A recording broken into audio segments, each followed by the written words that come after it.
주님이 부활하셨다는 건 예수님 자신에게만이 아니라 인류 모두에게 이것은 아주 놀라운 일이고 축복의 사건입니다. 만약에 메시아로 오셨던 예수님 자신이 십자가에 못 박혀 죽으시고 무덤에 장사되셔서 그냥 그대로 그 시체가 점점 썩어져서 세월이 지나면서 앙상한 뼈만 남고 1000년의 세월이 지나고 2000년의 세월이 지나면서 그 뼈 부스러기조차도 없어지고 흙으로 사라져버리고 말았다면 그 얼마나 큰 비극이겠습니까? 또 예수님이 그렇게 죽으심으로 끝났다면 기독교는 존재하지 못했을 겁니다. 우리가 지금 예수님을 믿어야 될 이유가 어디 있겠습니까?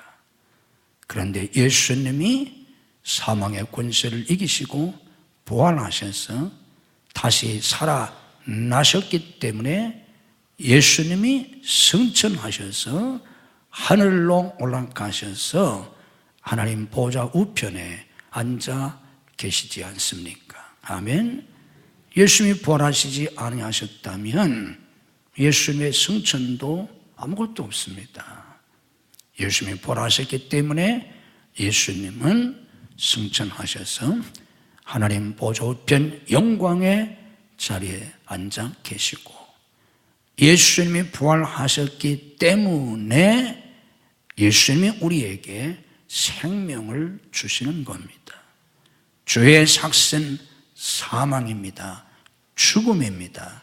영원한 지옥 멸망입니다. 그런데 아무도 죄를 이길 수가 없습니다. 사망을 이길 수가 없습니다. 모든 사람이 죄를 범했는데 단 한 사람도 죄를 해결할 수가 없습니다. 그래서 하나님의 아들이신 예수님이 우리를 죄 가운데서 구원하시려고 이 세상에 오셨고 우리의 죄를 대신 짊어지시고 십자가에서 피 흘려 죽으셨고 죽은 자 가운데서 3일 만에 다시 부활하셨지 않습니까? 아담 이후로 모든 사람들은 다 죄를 지었고 죄로 말미암아 죄값인 사망을 당했는데 아무도 사망을 이길 수가 없었는데 예수님만이 사망을 이기시고 죽음의 권세를 이기시고 부활하셨습니다. 그래서 우리 주님께서 믿는 자들에게 생명을 주시는 겁니다.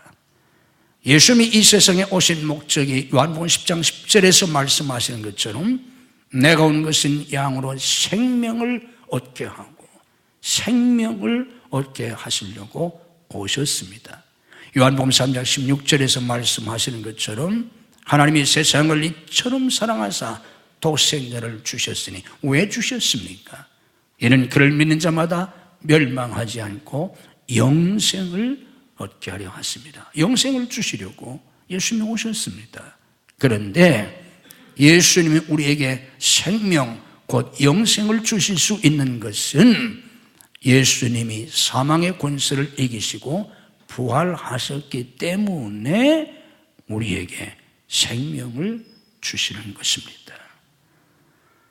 우리 주님이 부활하셔서 믿는 자에게 생명 곧 영생, 그 뜻은 영원한 하나님의 생명을 의미하는데 그 영생을 우리에게 주셔서 우리가 비록 이 세상에 사는 건 80이나 90이나 100년 살면 죽지만 그것으로 끝이 아니고 죽으면 땅에 묻혀서 한 줌 흙으로 사라지거나 화장해서 한 줌 재로 없어지고 마는 게 아니라 저 천국에 가서 하나님과 영원히 영생 복락을 누리며 살게 된 것이 부활하신 주님이 우리에게 주시는 놀라운 생명의 축복입니다.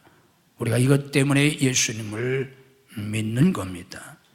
이미 예수님을 믿고 구원받은 성도들은 이 영생에 대한 확신 그리고 천국의 영생 복락에 대한 소망을 가지고 살아야 하고, 여러분들이 그냥 교회만 다니실 뿐 내가 이 영생을 얻었다는 확신이 아직도 없다면 부활하신 예수님을 내 구세주로, 내 하나님으로 모셔드려서 이 생명의 축복을 얻는 여러분 모두가 되시기를 주님의 이름으로 축복합니다.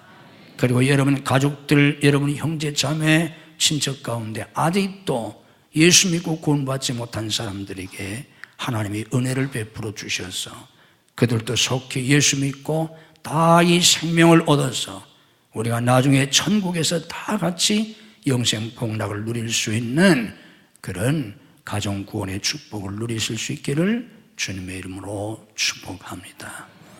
우리 주님이 부활하셔서 살아나셨기 때문에 주님이 우리와 함께 하십니다. 이것은 아주 중요한 문제입니다. 죄의 삭은 사망인데 이 사망은 관계의 단절입니다. 가지가 나무에서 잘려 나가면 죽는데 나무와 단절되어 있기 때문에 말라 죽는 겁니다. 죄의 삭은 사망인데 하나님과 단절되기 때문에, 죄를 지으면 하나님과 끊어지기 때문에 아담과 하와가 그러했던 것처럼 하나님에게서 쫓겨나기 때문에 하나님과의 관계 단절로 생명도 복도 잃어버리는 겁니다. 하나님이 생명의 근원이신데 생명의 근원이신 하나님과 관계가 단절되어 있기 때문에 죽음이 온 것이고, 하나님이 복의 근원이신데 복의 근원이신 하나님과 단절되었기 때문에 저주 아래 사는 겁니다. 그래서 주님은 우리의 죄값을 대신 짊어지고 십자가에서 죽으셔서 우리의 죄의 문제를 대속하시고 구원받은 성도들이 다시 하나님과 함께 살 수 있게 해 주셨습니다. 여러분들이 꼭 기억하셔야 할 성경 구절 중에 하나가 여러분들이 잘 아는 요한복음 10장 10절, 내가 온 것은 양으로 생명을 얻게 하고 더 풍성히 얻게 하는 것이라. 요한복음 10장 10절을 기억하셔야 되고, 또 하나 중요한 10절이 있는데 그게 데살로니가 전서 5장 10절입니다. 장은 닳지만 성경은 닳지만 같은 10절입니다. 요한복음 10장 10절, 데살로니가 전서 5장 10절. 데살로니가 전서 5장 10절이 뭐냐고 하면 예수께서 우리를 위하여 죽으사, 예수님이 우리를 위하여 십자가에서 죽으셨는데 왜 죽으셨느냐? 우리를 위하여 죽으신 이유는 우리가 깨어있든지 자든지 살든지 죽든지 자기와 함께 살게 하려 하심이라. 우리를 자기와 함께 살게 하시려고 우리에게 생명을 주셔서 다시 하나님과 화목하고 하나님과 함께 살게 하시려고, 예수님과 함께 살게 하시려고, 선악과를 따먹고 에덴 동산에서 쫓겨난 인간, 다시는 하나님과 함께 살 수 없게 된 인간들을 구원하셔서 당신의 피로 그들의 죄를 다 대속하시고 그들이 하나님의 생명으로 다시 태어나서 하나님과 함께 살게 해 주셨습니다. 예수님은 지금도 우리와 함께 사십니다.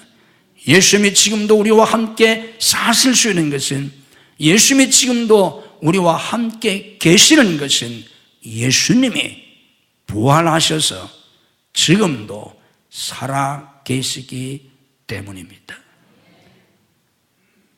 우리나라에 기독교가 들어오기 전에 조선시대 때에 우리나라 사람들은 유교를 믿었습니다. 유교의 창시자인 공자님 훌륭한 분이지만 그분은 죽음으로 끝났습니다. 공자님 부활하시지 않았습니다. 유교를 믿는 사람들이 지금도 공자님 살아 계시다고 말하는 사람은 하나도 없습니다.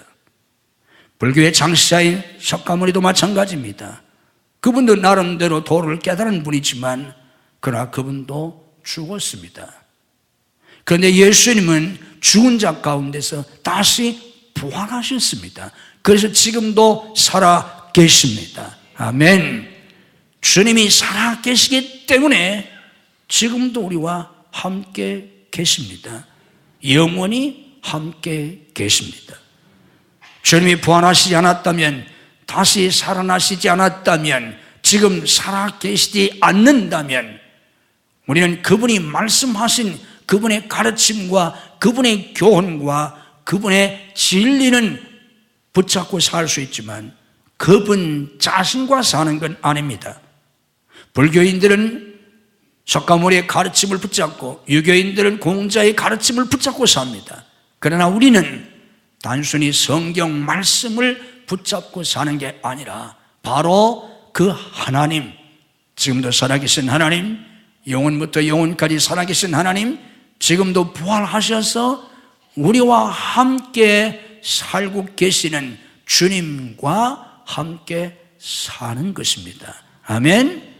이 모든 것이 예수님이 부활하셔서 지금도 살아 계시기 때문에 가능한 일입니다.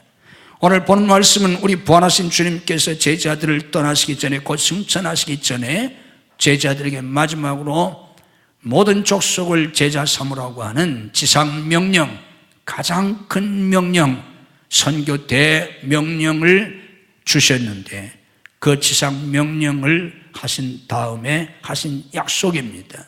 볼지어다 내가 세상 끝날까지 너희와 항상 함께 있으리라 하시니라. 한번 이 말씀만 따라서 하십시다. 주님이 마태복음 마지막 장 마지막 절에 있는 말씀인데 한번 여러분들 따라하시고 꼭 외우시기 바랍니다.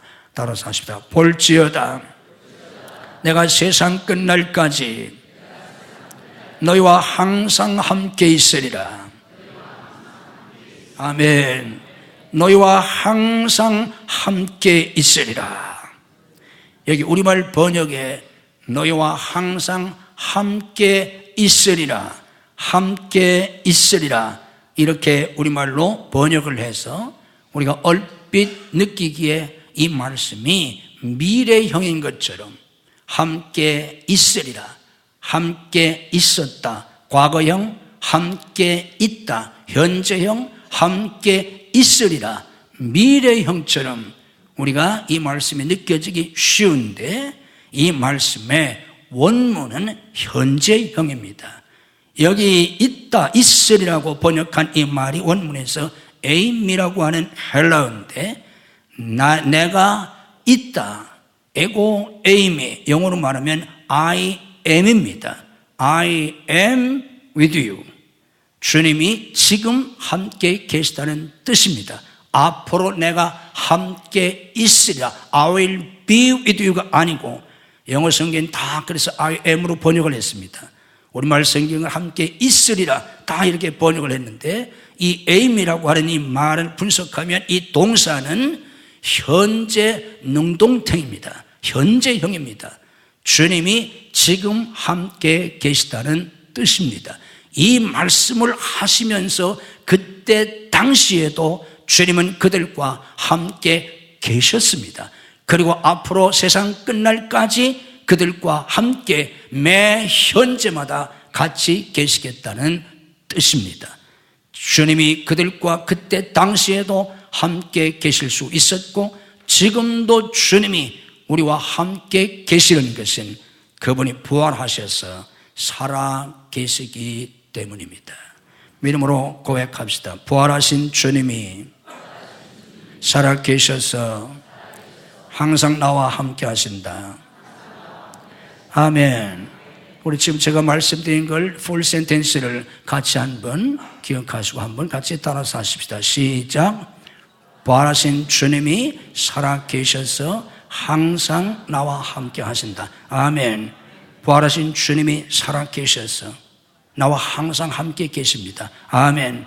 매 현재마다 항상 주님이 함께 계십니다. 주님이 함께 계셔서 어떻게 하십니까? 우리를 보호해 주십니다.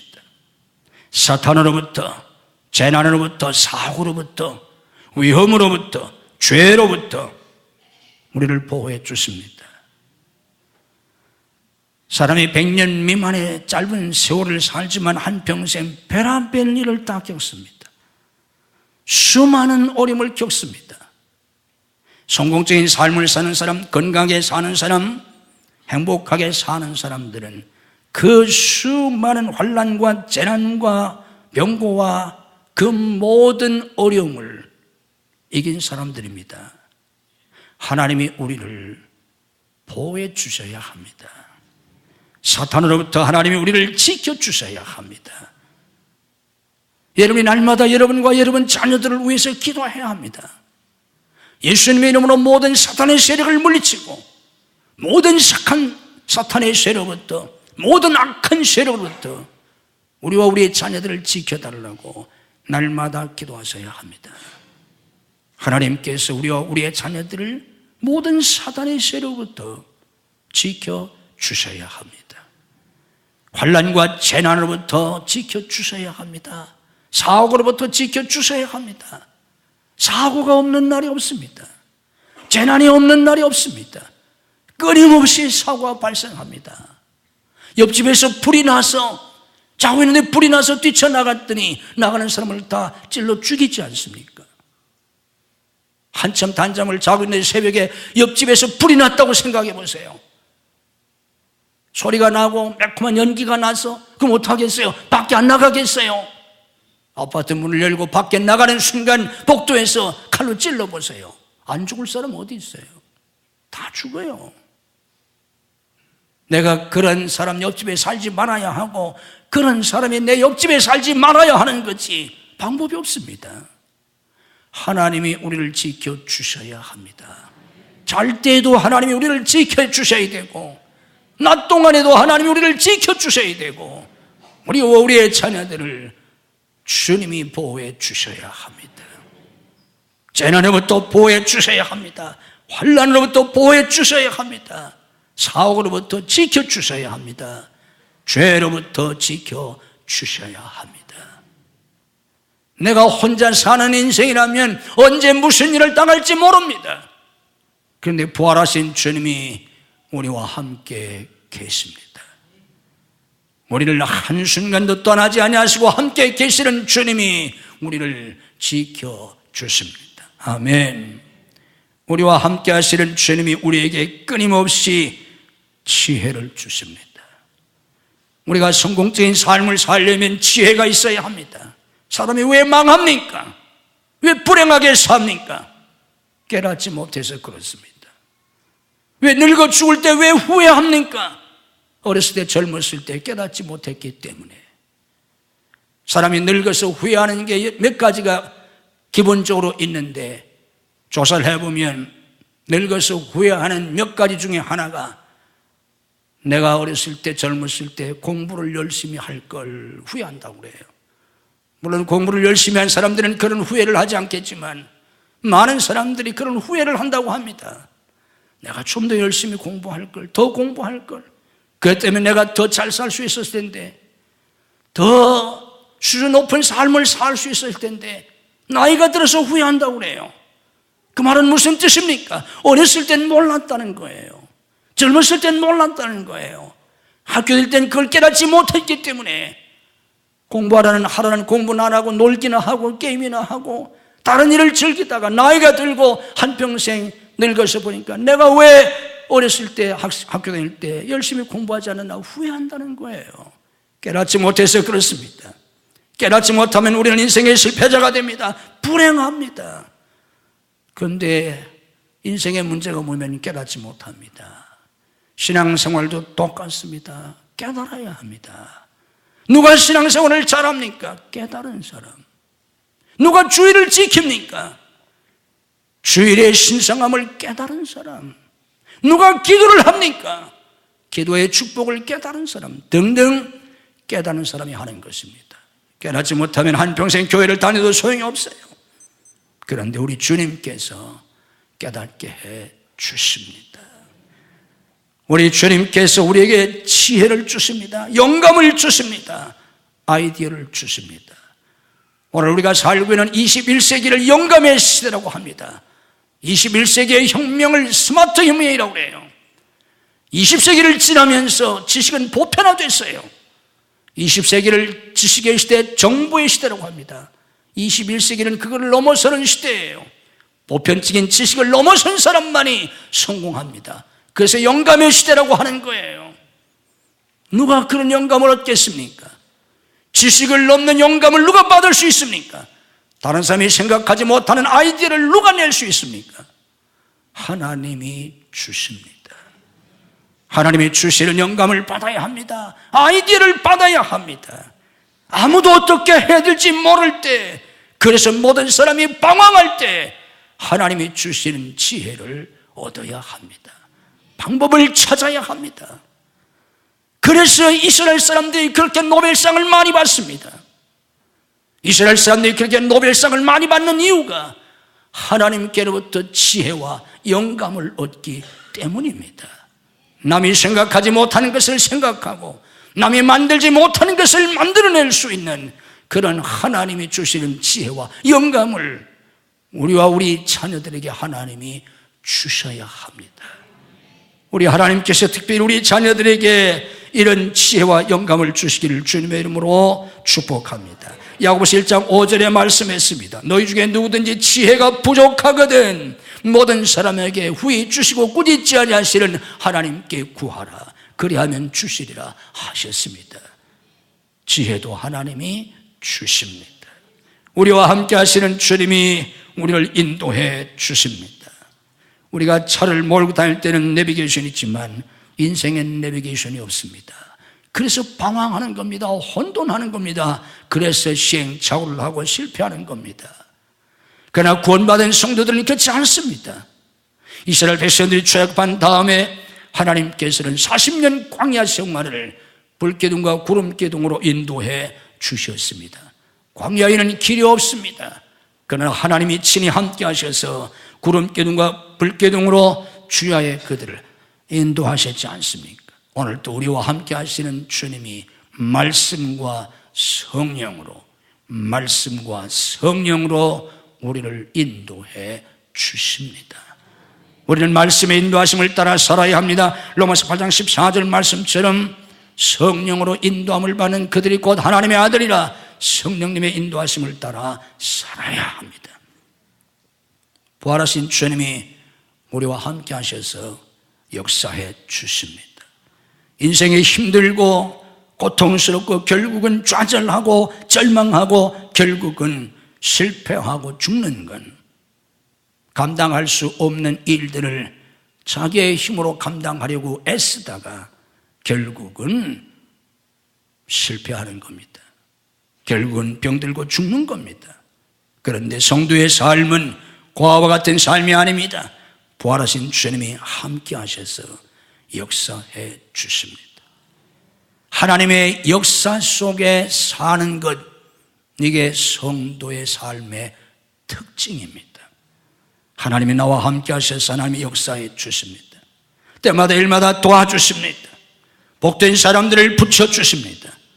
하나님이 사건을 일으켜 주십니다. 사명을 감당할 수 있는 은사와 지혜와 능력을 주십니다. 창조주 하나님이 나와 함께 하셔서 끊임없이 창조의 역사를 일으켜 주십니다.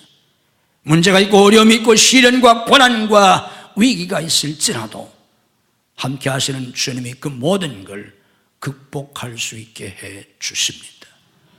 시련이 있고 고난이 있고 위기가 있을지라도 우리 하나님께서 우리와 함께 하시는 주님이 능히 승리하게 해 주심을 믿으셔야 합니다. 살아계신 주님이 우리와 함께 계시기 때문에 우리는 주님과 늘 살아있는 인격적인 사랑의 교제 속에 살게 됩니다. 우리가 주님을 믿는 것은 막연히 저 하늘에 계신 어떤 절대적 존재나 어떤 원리를 믿는 것이 아닙니다. 살아계신 하나님, 살아계신 주님과 함께 사는 것입니다. 그래서 우리는 날마다 주님과 이야기하고 날마다 주님과 사랑의 교제를 나누며 사는 것입니다. 그래서 우리는 그분의 위로를 얻고 그분이 상처받은 우리를 치유해 주시고 그분과 사랑의 교제를 나누면서 평안을 얻고 다시금 소망을 얻고 용기를 갖게 되는 것입니다. 주님과 늘 사랑의 교제를 나누면서 주님 안에서 기쁨을 누리고 행복을 누리며 사는 게 그리스도인의 삶입니다. 우리가 이 험한 세상을 살아가면서 수많은 사람들에게 수많은 상처를 받으면서 어디서 위로를 얻겠습니까? 누가 내 상처받은 이 심령을, 이 마음을 누가 알겠습니까? 누가 치료해 줄 수 있겠습니까? 미국의 명문 대학에서 졸업할 때 거기 명사들이 나와서 졸업 축사, 졸업 연설한 걸 모아는 걸 보니까 어떤 분이 거기서 나와서 연설을 하는데 이런 얘기를 했습니다. 그 졸업생들에게, 다 명문대 졸업생들인데, 너희들이 앞으로 인생을 살아가면서 고난이 있고 힘든 일이 있고 어려움이 있을 때 절대로 사람들에게 말하지 말아라. 다른 사람에게 말하지 말아라. 왜? 90%는 너에 대해서 관심이 없다. 얘기하면 너에 대해서 아무 관심이 없다. 얘기하지만 10%는 네가 망하는 걸 좋아한다. 이게 무슨 얘기예요? 내 얘기를 들어줄 놈도 나를 위로해 주거나 뭔가 도움을 줄 수 있는 한 사람도 없다는 거예요. 90%는 너에 대해서 관심도 없다. 들으려고 하지도 않는다. 10%는 네가 고난당하는 걸 오히려 좋아한다. 우리 주님 밖에는 내 마음을 이해하실 분이 없습니다. 내 마음을 쏟아놓을 분이 없습니다. 나를 위로해 주실 분이 없습니다. 내 상처를 치유해 주실 분이 없습니다. 내가 어떤 형편 속에 있든지 끝까지 나를 사랑해 주실 분은 주님 한 분뿐입니다. 날마다 주님과 깊은 사랑의 교제를 나누면서 위로를 얻고 상처가 치유되고 평안을 얻고 소망을 얻고 용기를 얻고 기쁨을 얻고 행복을 누리며 사셔야 합니다. 그 주님이 끊임없이 우리에게 꿈과 소망을 주시고 비전을 주십니다. 마지막에는 우리 주님께서 우리를 부활시켜 주십니다. 고린도서 15장 부활절 20절에서 예수 그리스도는 부활의 첫 열매라고 가르쳐 주십니다. 예수님은 부활의 첫 열매가 되셔서 먼저 부활하셨고 나중에 우리도 다 부활합니다. 고린도서 15장 51절 52절에서 이렇게 말씀합니다. 보라, 내가 너희에게 비밀을 말하노니 우리가 다 잠잘 것이 아니요 마지막 나팔에 순식간에 호련히 다 변화되리니 나팔 소리가 나며 죽은 자들이 썩지 않을 것으로 다시 살아나고 우리도 변화되리라. 우리도 변화되리라. 우리도 부활하리라. 그런 뜻입니다. 우리도 부활합니다. 예수님이 부활하신 것처럼 우리도 부활합니다. 죽으면 그만이지 어떻게 부활하느냐? 예수님이 죽으셨다가 부활하셨지 않습니까? 예수님이 부활의 증거이십니다. 부활의 근거이십니다. 부활의 모델이십니다. 예수님 부활하신 것처럼 우리도 부활합니다.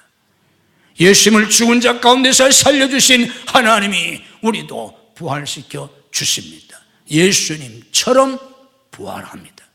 썩어질 육의 몸이 다시 사는 건 아닙니다. 다시는 늙지도 않고 썩지도 않고 쇠하지도 않고 죽지도 않는 영원히 영광스럽게 살 수 있는 천사보다 더 영광스러운 모습으로 부활합니다. 만일 우리가 바라는 것이, 우리 그리스도인들이 신앙생활하면서 바라는 것이 겨우 이 세상 삶뿐이면 우리는 세상 모든 사람들보다 더 불쌍한 자라고 고린도서 15장 19절에서 말씀했습니다. 우리가 부활할 것이 확실하기 때문에 흔들리지 말고 믿음에 굳게 서서 주님에 대해 더욱 힘쓰는 자들이 되라고 부활장인 고린도서 15장 마지막 58절에서 권면합니다. 이는 너희 수고가 주 안에서 헛되지 않기 때문이다. 부활의 날 우리 주님께서 우리의 모든 수고와 우리의 모든 십자가에 영원한 영광으로 갚아 주실 것입니다. 루마니아 공산 치하에서 리차드 본블랜드라고 하는 목사님이 1948년 공산당에 의해서 납치되어서 14년 동안 감옥 생활을 했습니다.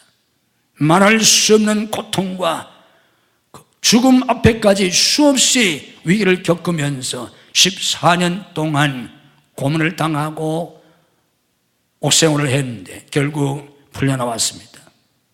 그분이 자서전인 하나님의 지하운동이라는 책을 썼습니다. 그 하나님의 지하운동이라는 자서전에서 그는 자신이 14년 동안 그 혹독한 감옥 생활과 그리고 자기 주변 사람들의 이야기를 기록하면서 어떻게 그들이 그 모진 박해와 모진 고문과 그 모진 어려움, 고난을 어떻게 이기고 승리할 수 있었나, 뭐라고 고백을 했냐면, 우리들의 믿음을 끝까지 붙들어 주시고 우리들에게 승리를 할 수 있는 힘을 주신 눈에 보이지 않는 그리스도께서 서 계셨다. 다시 한번 읽어드리겠습니다. 우리들의 모든 이야기들 뒤에는 우리들의 믿음을 끝까지 붙들어 주시고 우리들에게 승리할 수 있는 힘을 주신 눈에 보이지 않는 그리스도께서 서 계셨습니다. 이게 마지막 구절입니다.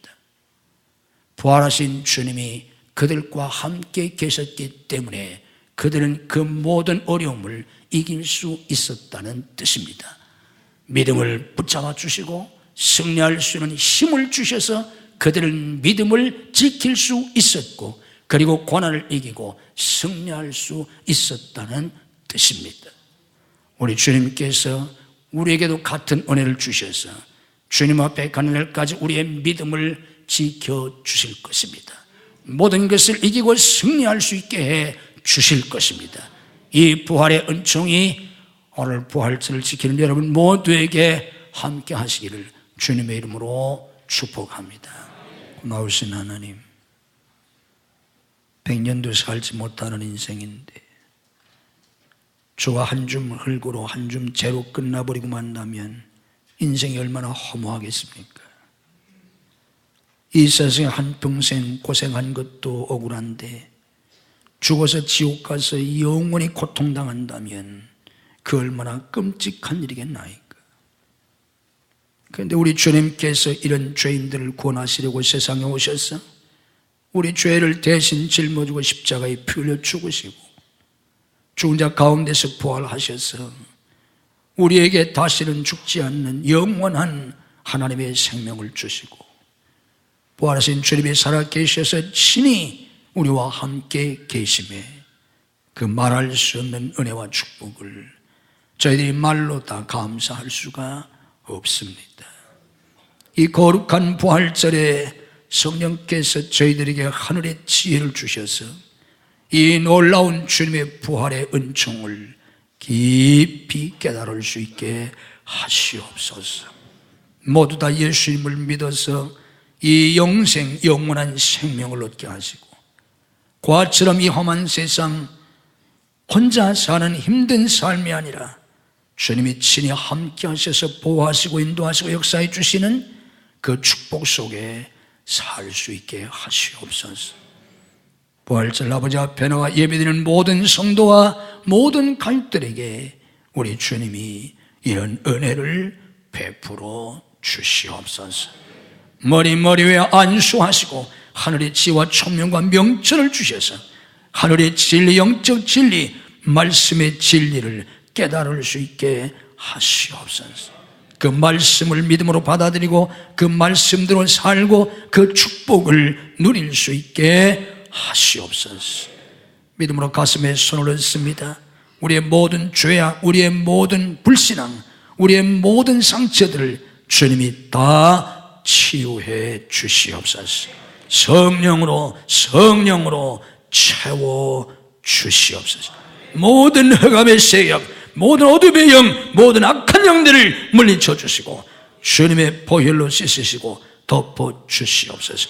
하나님의 빛으로 감싸 주시옵소서. 천군 천사로 울타리를 삼아 지켜 주시옵소서. 모든 환난과 재난과 병마와 사탄과 죄악으로부터 지켜 주시옵소서. 믿음으로 오늘도 우리를 치유해 주시옵소서. 믿음으로 아픈 곳에 손을 얹습니다. 아픈 가족들을 대신해서 손을 얹습니다. 죽은 자 가운데 살리신 부활의 능력으로 오늘 저희들을 치유해 주시옵소서. 내가 나사렛 예수 그리스도 이름으로 명하노니 우리를 괴롭히는 모든 병만은 다 물러갈지어다. 예수님의 이름으로 치유될지어다. 예수님으로 건강이 회복될지어다. 예수님의 이름으로 셈을 얻을지어다. 역사해 주시옵소서. 가정가정 속히 인격도시켜 주시옵소서. 온 가족이 하나님을 섬기며 복받고 쓰임받게 하시옵소서. 가정을 파괴하려고 하는 모든 사탄의 세력을 주님이 결박하시고 물리쳐 주시옵소서. 내가 나사렛 예수 그리스도 이름으로 명하노니 우리와 우리 자녀들의 가정을 파괴하려고 하는 모든 사탄의 세력은 성령의 결박을 받고 다 물러갈지어다. 우리 자녀들을 축복해 주시옵소서. 책임지고 주님이 양육해 주시옵소서. 써 주시옵소서. 탁월한 믿음을 주시옵소서. 하늘의 지혜와 영감을 주시옵소서. 하늘의 능력을 주시옵소서. 거룩한 꿈과 환상을 주시옵소서. 오 하나님, 복된 사람들을 붙여 주시옵소서. 복된 환경을 열어 주시옵소서. 공부하는 학생들에게 학업의 문을 열어 주시옵소서. 신학의 문을 여시고 유학의 문을 열어 주시옵소서.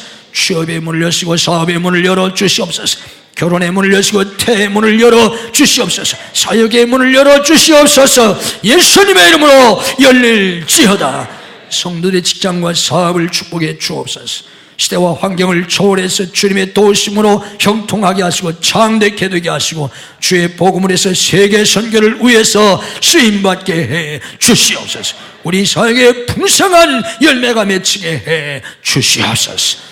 아버지 앞에 믿음으로 예물을 드립니다. 11조를 드리고 감사한금, 선교헌금, 구제헌금, 건축헌금, 해외 성전 건축헌금을 드립니다. 주님께서 기뻐 받으시고 하늘의 복으로 땅의 복으로 영육의 강건함으로 삶의 형통함으로 사역의 풍성한 열매로 자녀와 후손의 복으로 믿음의 명문가를 이룬 복으로 하나님의 은혜와 복을 넘치게 부어주시옵소서.